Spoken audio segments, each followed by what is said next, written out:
Bien, vamos a empezar. Bueno, arteterapia. Vamos a ver. Bueno, ¿qué es, no? La arteterapia es una disciplina, ¿no? Bueno, se encuentra entre lo que es la ciencia y el arte, ¿vale? Dentro de este ámbito, dentro de todo lo que es el ámbito de la psicología y la psicoterapia. Entonces, el objetivo de esta terapia es, pues, utilizar el arte, ¿vale? Lo que es el dibujo y bueno, todo lo que es el arte en sí, como método, pues, para ayudar a las personas a llevar a cabo, pues, a veces, una transformación o un cambio, ¿no? Entonces, el objetivo de una sesión de arteterapia es utilizar lo que es la actividad artística para reorganizar el proceso natural de expresión. Entonces, esta terapia puede ayudar a resolver muchos casos, por ejemplo, de demencia, pero también ansiedades, estrés. Y bueno, está compuesta de dos ideas, ¿no? Que una es el proceso creativo, que como medio de expresión, y el otro es que el arte es un medio de comunicación, ¿no? Em, como, como obra del espíritu, ¿no? Entonces, la persona o el paciente no es un artista, ¿no? Porque se trata precisamente de sacar a la luz, pues, esa personalidad artística que tiene dentro para lograr un cambio o un mejor conocimiento de uno mismo. Como dice Krishnamurti, ¿vale? El arte más grande sigue siendo el arte de vivir, ¿no? Entonces, el arte está bastante ligado a veces a lo que es la confusión y a la oscuridad, ¿vale? Conocemos la figura, por ejemplo, pues del artista, ¿no? Los artistas torturados que transmiten su visión del mundo a través de formas, de nuevas formas. Van Gogh, pues pinta maravillosas noches estrelladas, ¿no? A través de su mente iluminada. El poeta Charles Baudelaire expresa su depresión y su melancolía con los versos que escribe. La figura del músico también está a veces ligada al retrato de una persona que expresa su malestar, ¿no? A ver, obviamente no estoy diciendo que el arte te vuelva loco, ni mucho menos, ¿no? Más bien que estas mentes torturadas parecen haber recurrido naturalmente a lo que es la creatividad como remedio para su mal. Georges Braque dice, ¿vale?, que el arte está hecho para perturbar y la ciencia para tranquilizar, ¿vale?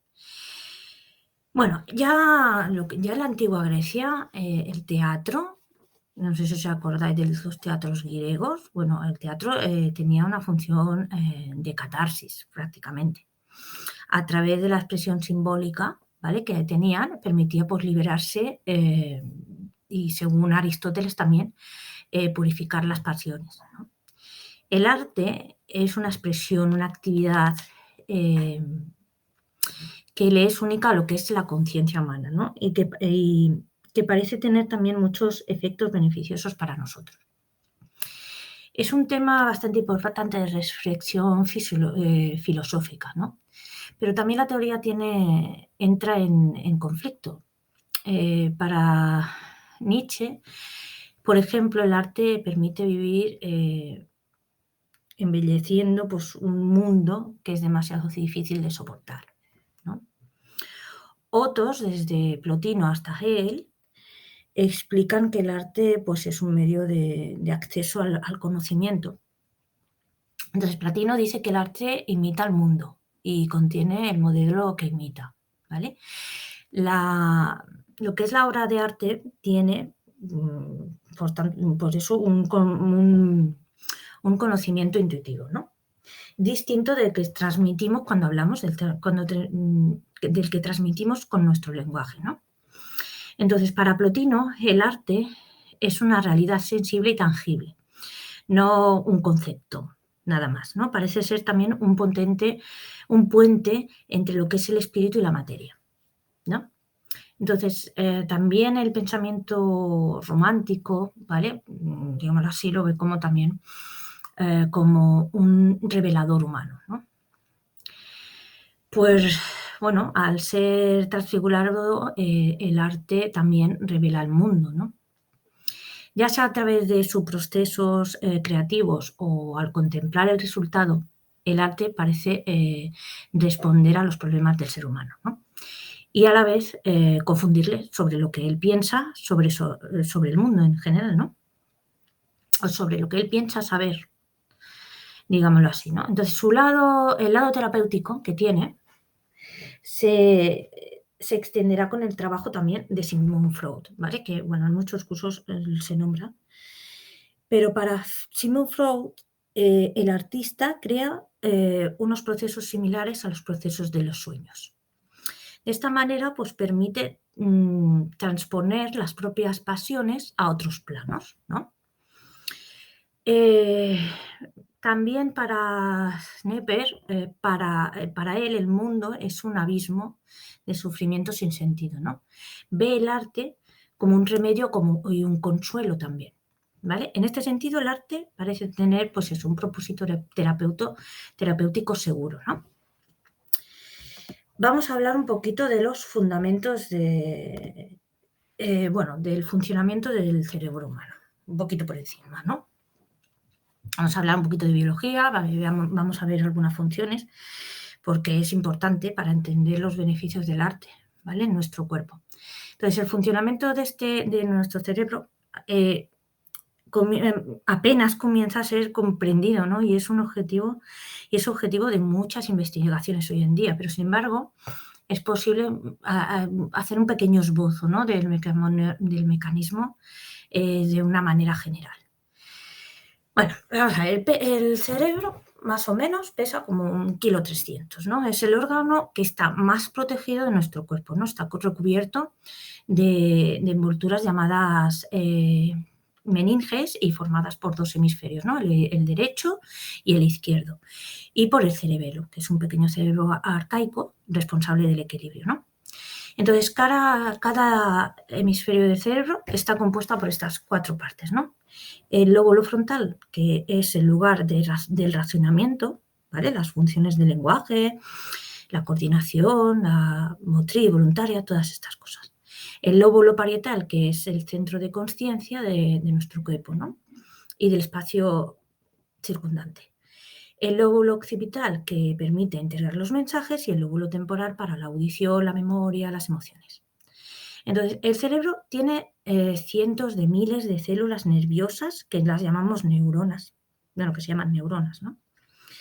Y estas neuronas se comunican entre ellas a través de señales eléctricas o impulsos nerviosos, por intermedio de unas terminaciones llamadas sinapsis. Entonces, el impulso nervioso se propaga a lo largo del axón hasta la terminación sináptica, ¿vale? Cuando más alta sea la frecuencia de los impulsos nerviosos, más sustancias químicas producirá esa neurona. Entonces, estas sustancias que son llamadas neurotransmisores son las que van a interesarnos ahora, ¿no? Los neurotransmisores lo que hacen es que activan o inhiben otra neurona, permitiendo pues, que el impulso nervioso continúe su camino. Existen neurotransmisores que son excitadores, como el glutamato, o inhibidores como el GABA, ¿vale? Algunos son también bien conocidos como, por ejemplo, la dopamina, que es esencial para el control del movimiento, o la serotonina, ¿no? Nuestro cerebro es muy complejo también, es como un ordenador, ¿vale? Que está pues, compuesto por millones de componentes repartidos según su función principal, ¿vale? Entonces, la producción de un pensamiento que nos permite interactuar y tomar una decisión atraviesa pues, un camino muy largo, desde los sentidos hasta la producción de la idea, ¿no? Entonces, las modalidades sensoriales que tenemos. Bueno, las modalidades sensoriales son las que nos permiten percibir y están vinculadas a nuestros 7 sentidos, que son la vista, el oído, el tacto, el olfato, el gusto, la orientación espacial y la autopercepción, ¿vale? Para simplificarlo un poquito, y yo lo voy a hacer un poquito así de forma esquemática, la información proporcionada por los receptores sensoriales se recupera y se sintetiza en una percepción, ¿no? Y estos agentes sensoriales son la primera fuente de impresiones que tenemos del mundo. Es un poco como los datos en bruto que serán procesados y analizados, ¿vale? Bueno, entonces tenemos primero los conceptos. Los conceptos, este nivel de concepto agrupa los componentes que buscan cosas repetitivas, vínculos y hábitos, ¿no?, en la información sensorial. Así, pues podrán transformar esta información en un concepto, ¿vale? Los protopensamientos, bueno, aquí en los protopensamientos llegamos al nivel en que los conceptos se articulan juntos en forma de frases y en un lenguaje que no es verbal, sino que, bueno, permanece en el nivel de las ideas. Millones de protopensamientos se forman en nuestra mente, ¿no? Luego tenemos la deliberación, ¿vale? Los componentes en cuestión se van a interesar en los pensamientos que están en el origen de las acciones y los objetivos y que tienen un uso práctico, ¿vale? La consciencia es solo ahora es que alcancemos el primer nivel de consciente de este proceso, siendo los niveles anteriores operaciones inconscientes, ¿no? La consciencia evalúa el interés de los pensamientos en relación a las metas y el pensamiento más útil que el que se vuelve consciente, ¿no? Entonces, este componente recurre a las emociones y al concepto del yo. Este funcionamiento está simplificado al extremo, ¿no? Pero nos da también una idea general del funcionamiento del cerebro.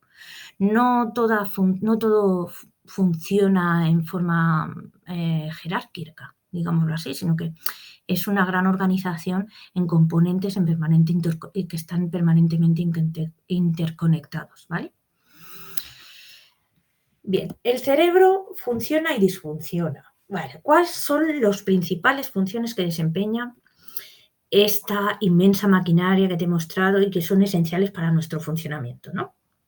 ¿Qué es la disfuncionalidad en el caso de la enfermedad mental? Bueno, vamos a ver. Tiene estas partes. La memoria primero. La memoria es la capacidad de registrar y recuperar la información. Incluye diferentes sistemas, ¿no?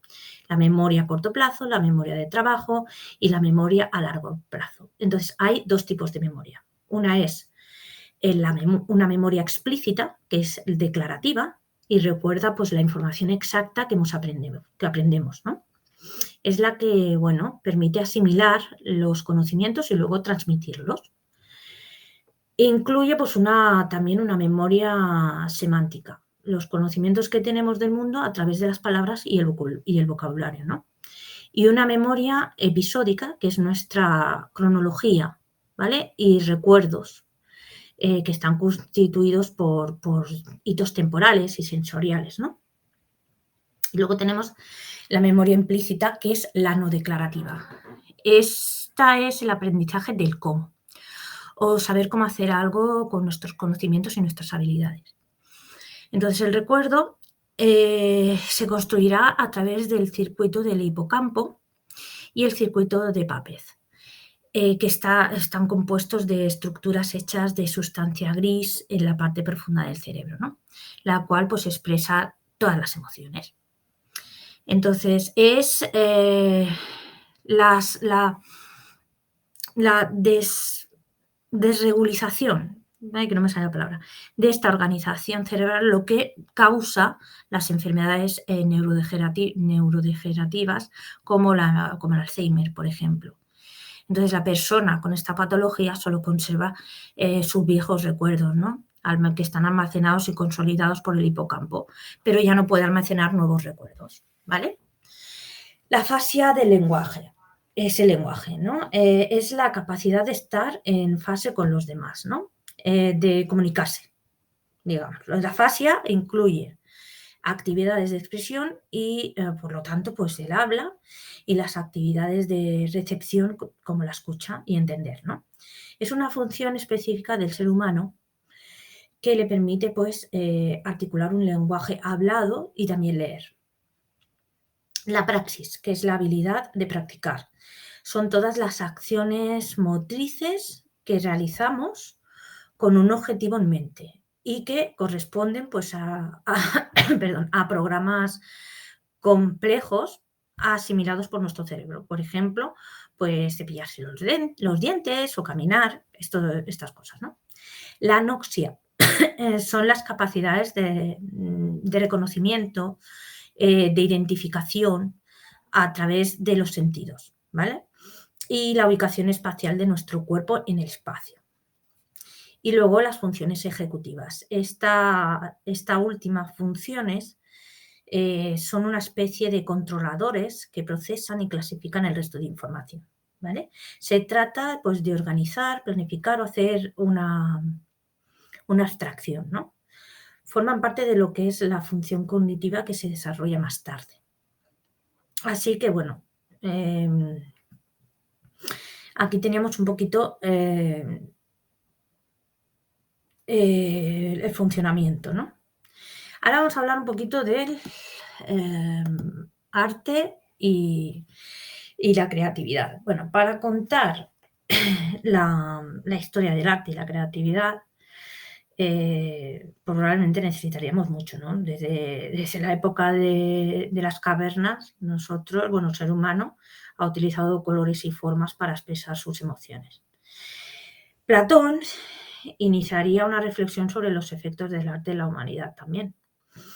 El filósofo condena el arte, ¿vale? Ya que no es más que una imitación, una mimesis de la realidad. Sin embargo, pone de relieve sus efectos favorables sobre la sensibilidad y el cuerpo del ser humano, ¿vale? El término creación también se refiere a la narración bíblica, una fuerza superior que ordena las cosas, ¿no? Que da forma. Viene a aparecer en el campo estrictamente artístico en el siglo XIX, ¿vale? Oponiéndose pues, a la imitación formal. A partir de ahí, el arte evoluciona desde una reproducción fiel y clásica de la realidad hasta la expresión abstracta de lo que es el arte moderno, ¿no? Fue en el siglo XVII y en el siglo XVIII cuando la idea de lo bello objetivo y universal se dispuso para dar paso a la idea de subjetividad, ¿no? Y de gusto. Entonces, la idea de creatividad también ocupa gradualmente pues, un lugar central en el arte, ¿no? Apelando a las capacidades artísticas interiores que no están explotadas, que cada persona tiene dentro de sí para crear, ¿no? En las décadas de los 60 y 70, esta idea se convirtió pues, en un tema social de gran importancia, más o menos para que veas un poquito toda esa evolución, ¿vale? Entonces ahora vamos a ver el origen difuso. Bueno, entre 1800 y 1860, cuando el movimiento alienista planteó fundamentos importantes en la psicoterapia, aunque no se referían al arte, serían retomadas también en las terapias artísticas, especialmente la composición con el paciente y el deseo también de devolverle esperanza, ¿no? La terapia en general se presenta como el arte de curar el causante de sus heridas, ¿no? Entonces, la historia de la aparición de la arte terapia como disciplina propia es un poquito difusa en este caso, ¿no? Los vínculos entre el arte y la curación son ancestrales, o sea, tienen mucho tiempo, como ya hemos dicho, ¿no? Podemos pensar que también que en el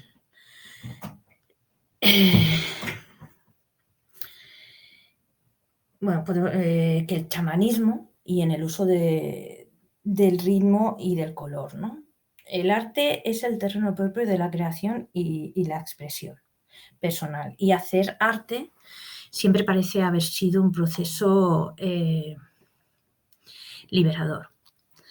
Para Frances Scott Billman, el chamán es un arte terapia ¿vale? Que canta, ¿no? Cuenta historias, hace mímica, utiliza el arte en todas sus formas como medio de expresión también. Después de que el Renacimiento reafirmara el poder de la pintura en el siglo XVIII, comenzaron a aparecer libros sobre el vínculo entre arte y terapia en la literatura médica, ¿no? Algunos también atribuyeron la autoría de este concepto al marqués de Sade, quien en 1800 dirigía el asilo de Charenton y realizó allí pues espectáculos que eran representados por gente loca, ¿no? Digámoslo así. Se podría pensar también que esto era solo una especie de circo, ¿no? Y no de un proceso de curación. Y más tarde, Paul Monnier estudió el trabajo de estas personas, ¿no? Y Marcel Reja comenzó a vincular arte y patología. Entonces, este solo permanece en la fase de observación del arte creado por el paciente sin utilizarlo como medio. Entonces, ahora vamos a hablar un poquito de Adrian Hills y los inicios de lo que es la terapia. Eso ha sido un poquito de cómo hemos llegado, ¿no?, a todo esto. Entonces, la autoría de la terapia se la atribuye a menudo al pintor inglés Adrian Hill, ¿vale? ¿Quién fue el primero en que demostró la eficacia de esta terapia? Entonces, en la década de los 40, cuando sufría de tuberculosis, fue puesto en cuarentena, ¿no? Entonces decidió pues, empezar a dibujar. Y la rápida recuperación que tuvo pues, fue bastante sorprendente. Después, por consiguiente, pues destacará el vínculo entre la satisfacción de la mente a través de la creación y la curación. Y publicará El arte contra la enfermedad. ¿Vale? Este enfoque será adoptado por incluso la Cruz Roja Británica y lo utilizará en soldados y civiles heridos, ¿vale? Entonces, Marian vive en la misma época, es judío y será también deportado como muchos, ¿no? Como muchos otros, a un campo de concentración. Toda su familia fue diezmada en ese caso. Estos eventos, claro, traumatizaron mucho a Marian y nunca abandonarán su mente, ¿no? Tuvo una crisis nerviosa en 1971 y fue su psiquiatra quien le sugirió que utilizara el dibujo para expresar sus emociones. Y bueno, durante todo un año realizó dibujos sobre cuadernos para contar su historia. Así pudo expresar pues, el horror, ¿no?, indecible, los recuerdos que no se pueden decir con palabras que él sufrió, ¿no? Entonces, el arte terapia está ahí para jugar el papel de medio de comunicación. El arte es, ante todo, otro lenguaje para expresar nuestra visión del mundo, ¿vale? Ahora vamos a hablar un poquito de los reconocimientos científicos, ¿vale? Los primeros reconocimientos científicos que han habido. A partir del arte surgieron muchas investigaciones e ideas. Entonces, Sigmund Freud estudia la sexualidad y la sublimación en las obras de Leonardo da Vinci, ¿vale? Él también ve el arte como un lenguaje inconsciente, como la expresión de símbolos. Entonces, el lenguaje simbólico del arte parece poder ser utilizado en la terapia. Jung realiza el mismo lo que se llama dibujos centrados, que son los mandalas, y subraya los beneficios que le entregan, ¿no? En Francia, el arteterapia es a menudo una especialidad, principalmente dentro de la psicología. Entonces, el terapeuta que practica la arteterapia se encuentra entre dos disciplinas, a veces artísticas, a veces psicólogo, ¿no? En la actualidad hay multitud de diplomas de arteterapia, ya que bueno, la profesión ha sido reconocida desde hace unos 10 años, más o menos, un poco más, y hay dos tipos de arteterapia. La primera es la arteterapia tradicional, que es una psicoterapia que utiliza el arte a través de todos los medios de creación artística que existen, y el objetivo es que el paciente pues, reanude el diálogo interior, así como el diálogo con los demás, ¿vale? Estimulando pues, al mismo tiempo su creatividad. El arte y el proceso creativo sirve pues, como un medio de expresión, ¿no? Y de realización. Entonces la persona puede expresarse y liberar esas emociones, esos sufrimientos y así pues evolucionar o utilizar mejor sus recursos internos, ¿no? El objetivo no es crear una obra maestra ni juzgar la obra que se ha hecho desde un punto de vista cualitativo. No. Se trata pues, de construir una imagen de nosotros mismos y de la percepción que tenemos del mundo a través pues, de la creación, ¿vale? Para avanzar hacia el cambio que queremos realizar y que hemos hablado antes al inicio de la clase. Bueno, el arte, luego tenemos el arte terapia moderno. Esta segunda disciplina es un poquito más reciente y bueno, consiste en aprovechar el poder del arte sin pretender interpretarlo a diferencia de la psicoterapia. Entonces, el objetivo es mejorar y centrarse en las habilidades de expresión y de relación del paciente. Este proceso es objetivo de un protocolo terapéutico, estrategias y evaluaciones que permiten validar el progreso que hace una persona, un paciente. Entonces, la arteterapia moderna respeta las normas deontológicas de las profesiones paramédicas oficiales. Esta actividad se lleva a cabo en una institución médica u hospitalaria, ¿vale? En un taller privado, incluso en casas, en los domicilios. Entonces, el arteterapeuta es, por tanto, una persona que tiene que cambiar la práctica artística personal para poder trabajar en sinergia con el paciente y otras más como las habilidades terapéuticas y relacionales, ¿no? Entonces, vamos a hablar un poquito de los grandes principios de la arteterapia. La arteterapia difiere de una terapia convencional. Entonces, su objetivo no está fijado. El arte se utiliza como un medio para penetrar en el inconsciente de la persona, como para permitirle cambiar internamente, ¿no? Entonces, este enfoque se basa en la teoría de la psicoterapia y enfatiza particularmente en la interacción entre el paciente y el terapeuta. Entonces, el arteterapia sirve de lenguaje más allá de lo que es el habla, ¿no? Permite que todas aquellas personas que no pueden encontrar las palabras se comuniquen, especialmente pues, en los casos de trauma. La idea es que el arte sea obra de la mente y por lo tanto revele cosas sobre ella. Bueno, y también se utiliza hoy en día en lo que es la resolución de muchos problemas por demencia, estrés, ansiedad, ¿vale? Entonces, hay un nuevo lenguaje que, bueno, el arteterapia existe en primer lugar para ofrecer un nuevo medio de comunicación, ¿no? Y está dirigido a aquellos que se sienten desconectados del mundo, ¿no? O que han experimentado un trauma. Entonces, esta terapia se centra en diferentes áreas que son el conocimiento, la personalidad y el social. El conocimiento está compuesto pues, de los desarrollos cognitivos, de la resolución de problemas, de la capacidad de comunicación, de la lógica, de la capacidad de observación, ¿vale?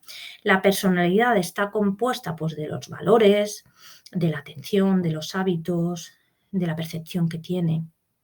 Lo social está compuesto pues, por los valores, por la moral, por el sentido del bien y el mal, ¿no? Entonces, el arte es, en este caso, un nuevo lenguaje, pero también una nueva forma de reconectarse consigo mismo o con el mundo, ¿no? En este caso particular, la manipulación física es importante durante la práctica artística. Entonces, se puede trabajar con materiales naturales como, por ejemplo, pues esculpiendo arcillas, ¿vale? Trabajando el barro, se puede salir de la depresión, del aislamiento, incluso de la soledad. Cada práctica artística tiene sus propias virtudes, ¿no? Al dar forma a la arcilla con las manos, se forma y deforma de cierta forma, ¿vale? Lo que nos preocupa, avanzando hacia un cambio seguro, ¿vale? La fotografía también es ideal para proyectar una nueva perspectiva del mundo y sentirse más conectado a él, ¿no? La danza y el movimiento, por ejemplo, irían más bien en la dirección de aceptación del propio cuerpo, tratar la depresión y el abuso de cualquier tipo, ¿vale? Más allá de las diferencias en cada práctica artística, también es beneficioso que la persona, em, bueno, para la persona también es necesario que crea, ¿no? Que crea lo que está haciendo. Producir una obra, coleccionar sus obras y exponerlas, ¿no? Esto motivará a la persona, creará en él una verdadera sensación de logro, ¿vale? El arte terapia es ahora vamos, es una práctica terapéutica, ¿no? Cualquier psicoterapia consiste en establecer pues, un proceso activo de escucha y expresión, ¿vale? No tendremos en ningún momento en consideración un problema único y específico, ni trabajaremos centrándonos solo en ese problema o en en su tratamiento, ¿no? Por el contrario, la persona es considerada en su totalidad, como un ser consciente, capaz de evolucionar y ser autónomo. Se trata entonces de escucharle, de ayudarle a revelarse y a superar los obstáculos y bloqueos que encuentra a lo largo de su vida, ¿no? Entonces, la consulta o espacio de práctica de la psicoterapia se convierte en un lugar fundamental, una especie de lugar secreto donde todo puede ser contado. Muy diferente de la simple imagen de un paciente con el diván y el psicólogo pues interpretando, ¿no? Todo lo que dice. Entonces, el enfoque psicoterapéutico es complementario al trabajo de un psicólogo, pero muy diferente, ¿vale? Al darse cuenta de sus problemas o traumas, el paciente es ayudado en este caso, ¿no? Entonces, su objetivo entonces es reconectarse, volver a centrarse en sí mismo para acceder pues, a los recursos internos que permiten a la persona resolver sus problemas y superar los obstáculos de la vida. Entonces, la psicoterapia es integradora, es decir, tiene diferentes herramientas para que el paciente pueda llevar a cabo este proceso por sí mismo, ¿vale? En este sentido, la arteterapia es una de las herramientas de la psicoterapia y estos dos enfoques ofrecen una visión de la persona que integra todas sus particularidades y dificultades. Dependiendo del paciente, será necesario encontrar el tipo de acompañamiento adecuado a los obstáculos, ¿vale? Encontrados o a los objetivos a alcanzar. Entonces, este es el caso de la terapia en sí, ¿vale? Que ofrece diferentes medios artísticos para diferentes prácticas de la disciplina, ¿vale? Entonces, el inconsciente es un aliado para revelar al verdadero paciente, ¿vale? La noción de paciente también tenemos que aclararla. La mayoría de las veces eh, estamos hablando de personas, ¿no? Que sufren un trastorno neurológico, que están desbordadas por el estrés, ¿no?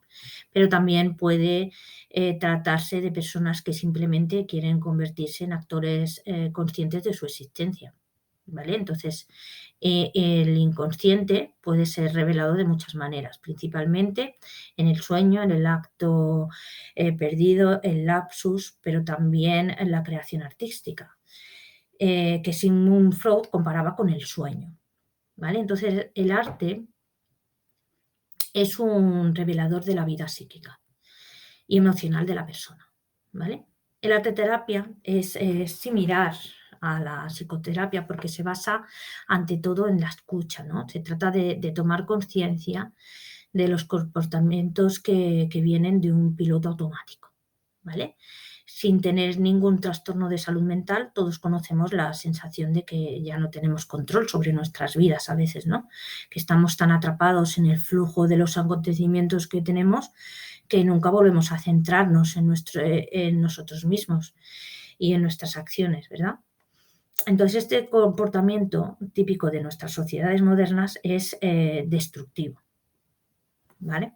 Entonces, a través de la psicoterapia, la persona o el paciente irá en contra de estos procesos para empoderarse y volverse más autónomo, ¿vale? Frente a su existencia. Entonces, el trabajo principal es eliminar las creencias y los obstáculos que ha acumulado, ¿vale? Al crear su existencia de esta manera, el ser humano se convierte en actor de su propia vida, más que en espectador, ¿vale? Podemos fácilmente hacer un paralelo con el arte, ¿vale? Al crear su propia obra. Entonces, la persona pasa de una forma aún más concreta de admitir y contemplar una obra de arte a ser el propio artista, ¿no? Entonces, el artista es, es el creativo, ¿no? El que produce, el que está en el centro de la acción, ¿no? El poeta, por ejemplo, a veces parece ser una persona por encima de los demás, ¿no? Que capta el mundo de una manera diferente y él les permite a todos captar esa mirada sobre el mundo a través de su producción artística, ¿no? Una especie de intérprete de la existencia, ¿no? Y si todos tuviéramos estas habilidades, ¿en nosotros qué pasaría? Esta capacidad de expresar nuestro mundo para entenderlo, para traducir esta comprensión de la realidad, y si lo tuviéramos, ¿vale? Entonces, el arte terapia es un proceso privilegiado para asumir esta posición como actor, ¿vale? Como el poeta, ¿no? Es por eso que el proceso creativo debe seguir siendo libre, siempre, y no debe de juzgarse la producción final de la obra que se ha hecho, ni mucho menos, sino el sentido que tiene ese dibujo o esa producción artística que se haya hecho, danza, lo que fuera. ¿Vale? El proceso de la psicoterapia en general también permite la aceptación de cosas que no pueden ser cambiadas, ¿no? Principalmente los elementos del pasado que ya no podemos cambiar, ¿no? Un trauma puede convertirse así en una fuerza positiva. En cierto modo, también debemos reciclar lo que se ha experimentado negativamente para transformarlo en una fuente de confianza. Se dice que lo que no te mata te hace más fuerte, ¿no? Entonces el sufrimiento es humano y, bueno, es humano y no podríamos vivir cada día de nuestra vida feliz, ¿vale? Además, sin la existencia de la infelicidad, ¿qué sabríamos qué sería la felicidad? ¿Cómo lo sabríamos esto? Por lo tanto, es normal que puedan suceder cosas traumáticas, pero en lugar de convertirlo nosotros en un obstáculo fatalista, lo que tenemos es que convertirlo en una fuerza, en un aprendizaje de la vida. Y aquí también el arte terapia tiene cabida, ¿vale? ¿Cuántas veces en la historia del arte la creación ha permitido a los artistas expresar ese lado oscuro que habitaba en ellos, ¿no? El arte parece incluso aliviar el espíritu gracias a la expresión y muchas de las obras maestras están relacionadas con hechos llanos de emociones traumáticas. Y ahora vamos a hablar del grito de Múnich, el grito de Edvard Munch. Bueno, vemos una obra emblemática de la historia del arte que ilustra bien nuestra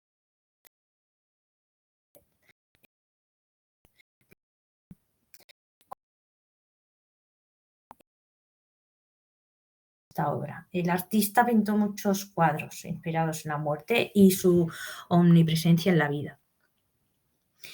Inspirado en la filosofía pesimista de Snepper, su visión del ser humano es oscuro. Sin embargo, crea también estas imágenes que lo persiguen, es que es para él una manera de tratar de desentrañar los misterios del alma humana, ¿no?